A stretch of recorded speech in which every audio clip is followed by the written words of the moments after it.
So if you've been watching my channel for the last 2 months now or so for SD Gundam G Generation Eternal, you know that I love this game, my community loves this game, the entire community of SD Gundam does love this game, and we definitely want it to succeed and have a long lifespan. What's up everybody, Fortexfiend here, welcome back to another video on SD Gundam G Generation Eternal, and in this video, we're going to be going over some suggested improvements and feedback that my Discord server and I kind of discussed because we want this game to succeed. And as we know, because the game has already been out for 2 months, it's already past its honeymoon phase where, oh, we're hyped about this, hyped about that, because now we're really starting to see where this game can definitely improve. So that way it retains its community, it continues to grow its community player base, and we all get to enjoy the game.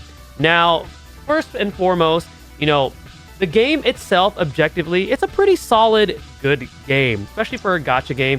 It is definitely free-to-play friendly if you utilize your resources properly, and if also you utilize the development units, which we can get for free. There's a host of units that you could develop from the numerous development trees in the game. So it is definitely free-to-play friendly in that aspect. However, despite that, there are some things, again, that we want to present that can definitely improve the game. So we're going to go ahead and jump right into the game here. And I'm going to be looking at the notes that everybody left on my Discord server, which if you guys want to join that Discord server, the link is in the video description as well as the pinned comments. There's also another one that I linked there to the, excuse me if I pronounce this incorrectly, the Soulshage community, because that's the one that created the Wikia for this game. So you can also check that community out as well. But I'm going to be reading the ones that were left by my community personally. And originally, I was going to title this video 5 things that we want to see to improve the game. However, I want to change that. I just want to read as much as I can in terms of suggestions. So then that way, big credit to my Discord server community because you guys, got involved and helped me with the creation of this video. So first things first, this one is coming from me, and I know a lot of other players have this same sentiment. There needs to be a friends list system that they could consider adding. Now, for all of these Gacha JRPGs, there's a friend system, right? Where you have a certain amount of friends that you could add and follow back. You could gift each other, and then something that they could also implement is being able to use a friend unit. For example, if you're friends with like a bunch of whales and you want to try their max limit broken whatever unit, what Strike Freedom, Charzaku 2, whatever that they have, right? That's definitely something that you could consider adding. So then that way it also gives us a chance to try out units that we potentially might not even have in our roster. And also, if they decide to add that and we can even use that for, let's say, like Eternal Road expert ones, those whale units for those of us that are free-to-play or life spenders could definitely help us get through. So I think adding in a friend system, which again most gachas have, and being able to utilize friend units is something that they really need to consider, because as of right now, there's not a lot of like cohesion, like type of content or like even like community in this game in terms of like friend units. Like there's the friend code, which we could get diamonds, but then that's about it. So something like that definitely I think should be added.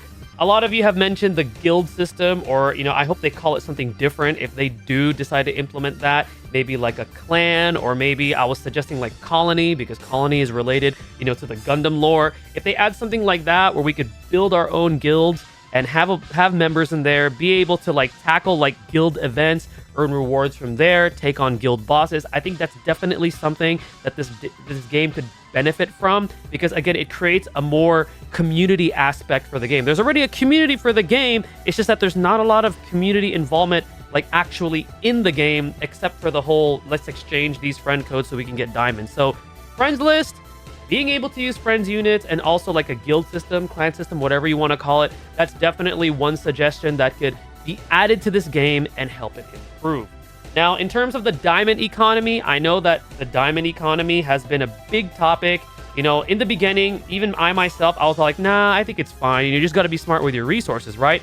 But literally, once you run out of content to do, especially if you're a day one player and you've been saving, there's not really much to go for in terms of like earning diamonds outside of the daily that you get, which is very small. Even after you finish the event, it's very little. And I know they've been giving us the 3,000 for like top grossing and all of that cool stuff. But, incentivizing players to earn a little bit more, like when you clear story, would definitely be helpful. And I know they've addressed this already. They're looking at, doubling, maybe even putting like a 2.5 times that you could earn compared to before for like story events is great. But, definitely increasing that diamond economy would definitely be cool. Now, in terms of spenders, okay, because I do have a whale account. I know there's other whales out there. These value packs need to be refreshed. Like, I don't know what the frequency they're going to be doing that, but they definitely need to be refreshed. I think it would benefit them if they actually refresh this every month, because it incentivizes your biggest spenders, especially, or even those that are considering to spend on this game, to actually spend. Because if you compare them to like the current like standard bundles, it's actually it's a really poor comparison. Like, you get way more value from those value packs, and if you refresh them every month, it incentivizes your spenders to actually want to spend on your game and want to do those pulls. And not only that, but I think they could definitely consider adding in some sort of like a monthly battle pass or something like that. Now, when I mean battle pass, I mean like, you know, it increases the amount of, like, let's say, like, daily diamonds you could earn from, like, the missions. Maybe it gives you, like, I don't know, 50 to 100 to even 200 diamonds per login for 30 days. It also maybe increases the amount of drops you can get, EXP, all that good stuff. I don't think the battle pass should include exclusive units or pilots you could earn. The only reason why I say that is that not everybody who plays this game, even if you buy a battle pass, and I've seen it happen with other games, even if you activate that battle pass and there's something that you can earn at the end, sometimes you forget. Like, we're all busy people here that play this game, you know, we do other things, and sometimes you'll forget and you might miss out on that. So that's why I don't think adding in an exclusive unit or pilot or whatever should be tied to a battle pass, but all it should do is, you know, give you a little bit more diamonds to earn per day, give you better drops and all that good stuff. And I think the price should definitely be reasonable. So that's something that they could add from like a spender monetization standpoint to help improve the game. Okay, other things that they could add. I'm going to start reading here. The first one mentioned here is Evangelion collab. Now, I think collabs would definitely benefit this game. However, there's already another series that's very similar to this one called Super Robot Wars. So if you want your collabs, I would go to that game, because that game has like almost every mecha that you could think of. I mean, even Godzilla was in Super Robot Wars. But I mean, I definitely do think that collabs could benefit, you know, SD Gundam, but it is very Gundam centralized. So if you're looking for more like collabs from like other mechas, definitely check that one out. But, you know, it wouldn't hurt if they put it into this game too.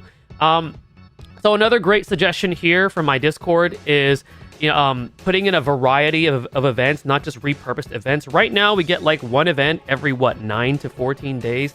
And that frequency is very slow. I think weekly events, or even like having like Master League happen like bi-monthly, or like even like a battle tower where we can go in there and like proceed. Like, I've seen other gacha games do that. We can earn rewards that way. Having like a permanent battle tower and then giving like a campaign like every other week for that to incentivize people to play through that would be great. Also, one thing that I think they should do, they're already doing it for the Fierce Enemy Assault, you know, where they bring out a new one, but they also bring back the old one. They could consider doing that for when they bring out a new story event. Like, for example, they brought out the Stardust Memory one, right?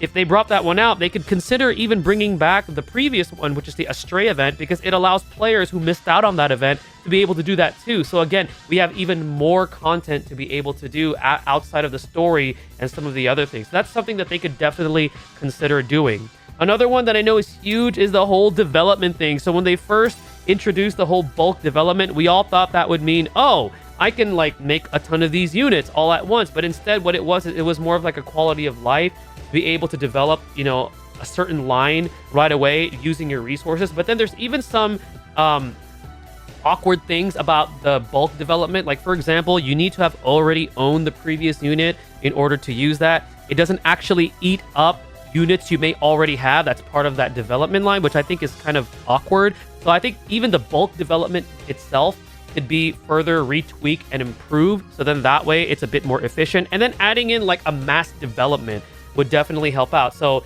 I know the whole developing a bunch of balls and selling them for GP and gold is like popular. I don't really see how it would hurt the game to have a mass development for that. I think it's very efficient and players will be happy to be able to do something like that.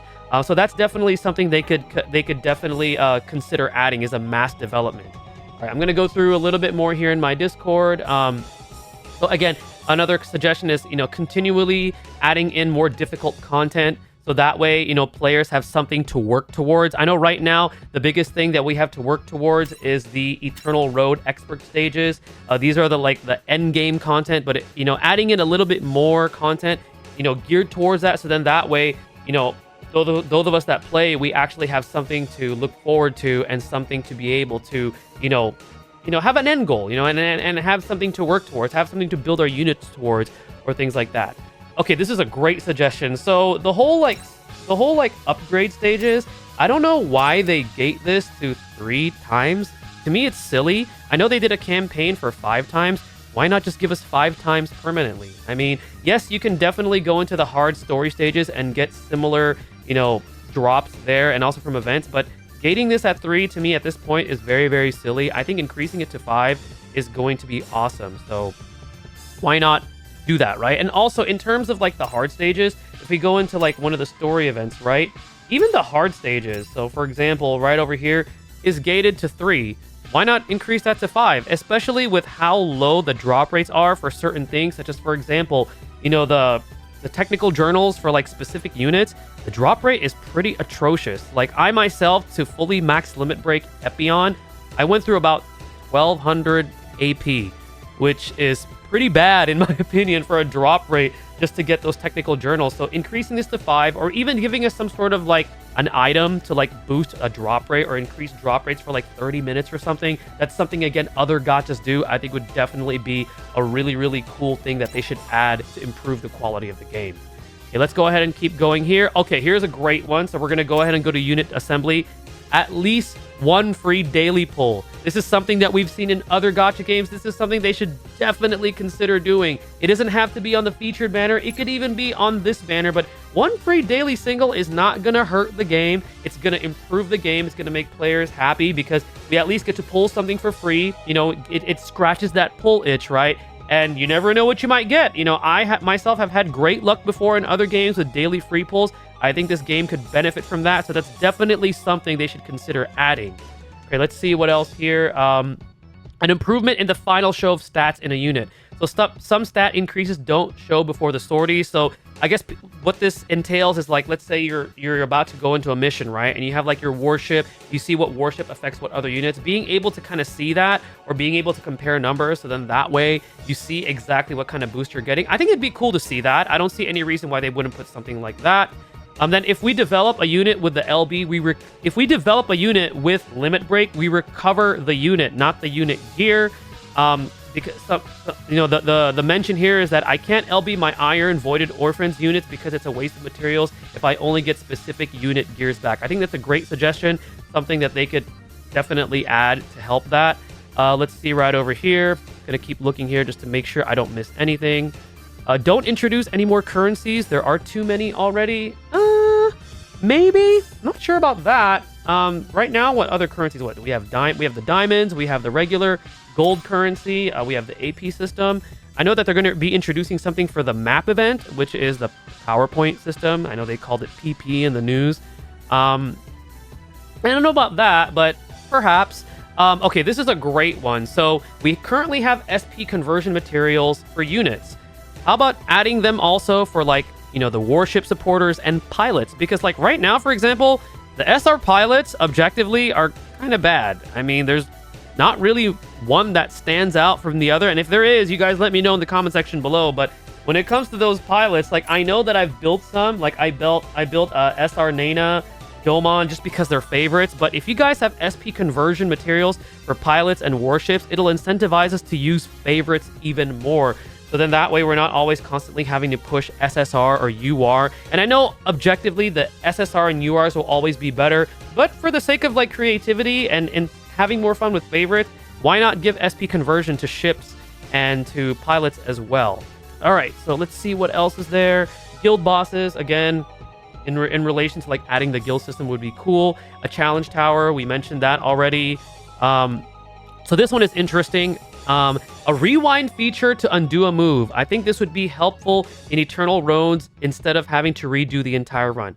I think that would be cool. Definitely a quality of life improvement. I don't know how the devs would see that though.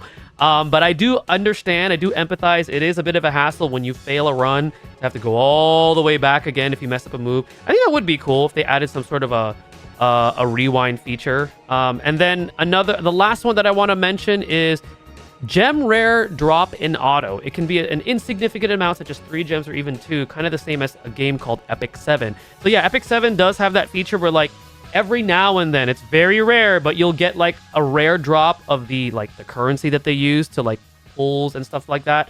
Like, yeah, you can make it like it can be very, very tiny, like 3, but even seeing something like that, it would be encouraging to players to see that, you know, so you're like, oh, cool, I got 3 diamonds, you know, it's 3 diamonds, you know, it's better than nothing, and it can go towards like, you know, for the next pulls and something like that. You know, I think that would be really, really cool if they added that. And then the last one, I know I said that was the last one. The last one I want to mention is like adding in challenges for like specific missions where like, oh, use a full team of SRs, use a full team of like this specific tag. I know they already have it for Eternal Road, but doing that for like other content moving forward would be really, really fun. Or like doing like a full run of like R units, N units, because I mean, I don't know anyone right now that uses R units or N units for fun. And if there are, you guys let me know what R, N teams that you guys use. But definitely something like that would be really, really cool for them to add. But all in all, you know, we love this game. I absolutely love this game. I want it to succeed and have a decent lifespan compared to like other gachas that I've played. There have been many gachas that I've played that have gone down under. Really fantastic ones that I played is like Dissidia Opera Omnia. I think that game went out way too soon. I missed that game. I'm glad I found this game. This game is great, but it doesn't mean that it's perfect. I don't think any game is perfect, but at least as a community, we have the opportunity to voice our opinions. We already have that survey, but being able to do something like this where I make a video collectively sharing with you guys what my community and I want to see from this game to improve is definitely helpful. Hopefully Bandai Namco sees this. Hopefully you guys that watch my channel share this out to other communities. You know, add your feedback, add your input, because for those of us that love Gundam and love this game, yeah, we want it to succeed. We want this game to, you know, last as long as possible, so that way all have fun and enjoy our mobile suits with this cool game. All right, guys, let me know what you guys think in the comment section below. Post your guys' thoughts and opinions, your guys' suggestions. If I missed something, definitely let me know. You know, add it in there. You know, I'll heart it. I'll reply to as many comments as I can. But I'm excited to make more content. I'm excited to see the growth and hopeful future for this game. Thank you guys again for watching. Stay tuned for the next video. Stay blessed, everybody.